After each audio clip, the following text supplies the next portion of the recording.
From KUNC and the NPR network, this is In the NOCO, a daily slice of Northern Colorado news and happenings. It's Friday, December 15th. I'm Erin O'Toole. Colorado has a rich railroad history, from mining trains carved through the mountains to freight trains chugging across the city. A lot of us hear them, a lot, but we rarely get the opportunity to actually ride the trains. That might change soon, though. Last week, a plan to develop a passenger rail line using existing freight tracks along the Front Range was accepted into a federal grant program. That could help make a multi-city train line from Fort Collins to Pueblo a reality in the next decade. To see if this long-anticipated plan is on track, I sat down with Andy Carcian of the Front Range Passenger Rail District. Andy, can I start by asking you what your own experience with trains is? I'll be honest with you, in the past, I didn't have a lot of experience with trains. I grew up in Colorado here on the Front Range, and we haven't had trains here for many, many years. We've been talking about developing them, but we haven't.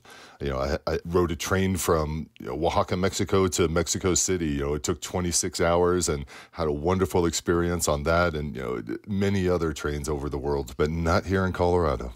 I have to say, I've lived here for almost 15 years, and I feel like we have been talking about getting a passenger rail line the whole time, but nothing has happened. Why do you think now is the time? Well, a couple of things have happened over the last few years. We have primarily a lot of federal dollars that are available for new and emerging passenger rail opportunities. And then I'd say just a renewed interest across the Front Range for providing a new transportation option instead of just relying on our overcrowded highways. I know that a proposed route stretches from Fort Collins through Boulder and Denver all the way down to Pueblo. But it doesn't include cities like Greeley, for example. I'm wondering what kind of criteria will you use to make decisions about where the stops would be? It's a great question because there's a difference between the rail that we are proposing, the intercity rail, which is faster rail with fewer stops, than the commuter rail, where it's slower speeds and more frequent stops in order to capture all of those commuters. The criteria that we're using have to deal with connecting communities and markets. It's also travel times and travel speeds. By statute, it can't be slower than our average traffic speeds. With too many stations, we're unable to achieve that level of service. Well, I mean, looking at traffic on I-25, that's a pretty low bar, I would think. We talk about, picture this project isn't going to be built tomorrow, obviously. It's going to take some time to build. And we say within the next decade, we're really hopeful that we're going to see these trains. And also, I think about the traffic scenarios within the next decade as well. So it's even going to be a lower bar to meet moving into the future.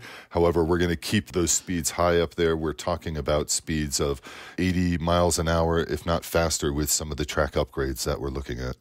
I'm wondering if you're hearing concerns from people in cities who aren't served by the train as it's proposed. Would they still need to pay the tax supporting the train?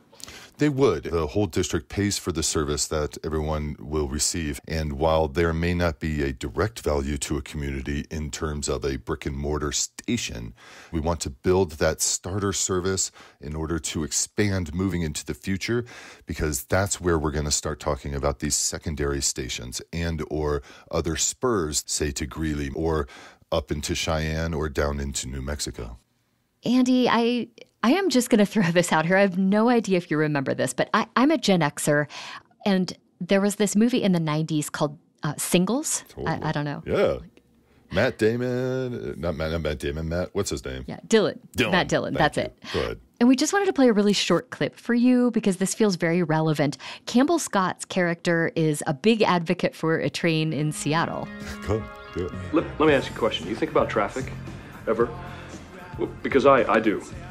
Constantly. Traffic is caused by the single car driver. 900,000 single people get in their cars every morning. They drive to work, and they wonder why there's gridlock, right? But this is what I've been working on. If you had a train, right, a super train, you give the people a good reason to get out of their cars. You give them great coffee, great music.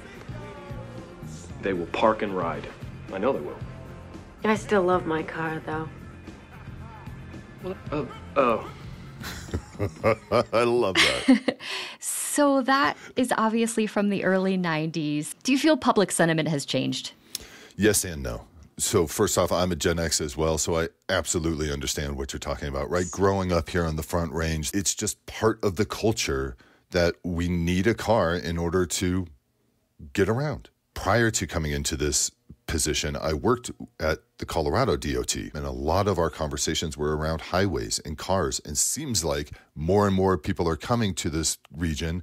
They are all bringing their cars, and there's no capacity to be built in the future for additional lanes or additional options for our highways. So all of that said, I think that there's a change happening with new generations.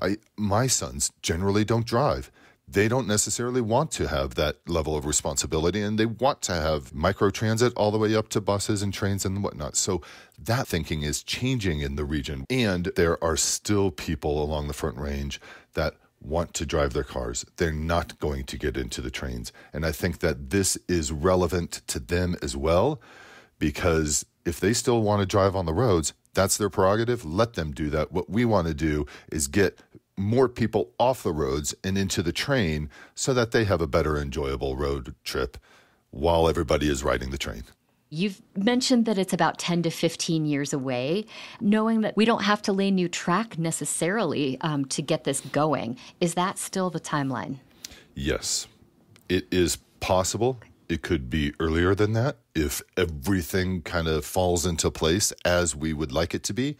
But since that never happens in our lives, we generally think that it's going to be around, within a decade. Well, I have to bring this up too. It's only tangentially related.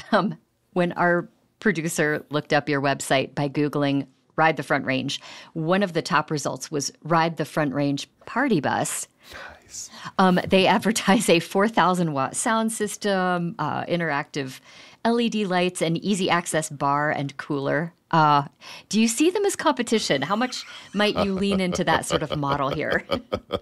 No, I don't think so. If anything, they should see us as competition, because that gave me a great idea for the train, and it will just be like the Front Range party train.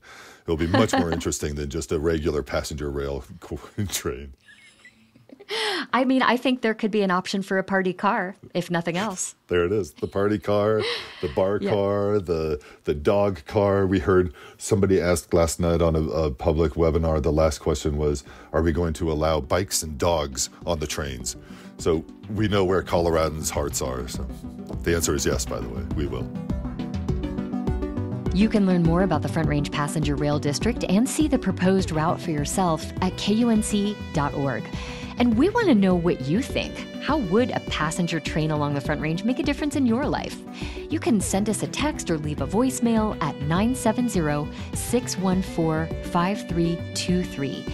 Tell us your name and the city you're in, and we may use your comment in a future episode. Again, that's 970-614-6323. That's it for us today here on In the NOCO. We'll be back with you on Tuesday with more of what's happening in Northern Colorado. Our interim producer is Mickey Capper. Robin Vincent is our executive producer. I'm your host, Erin O'Toole. We'll see you next time.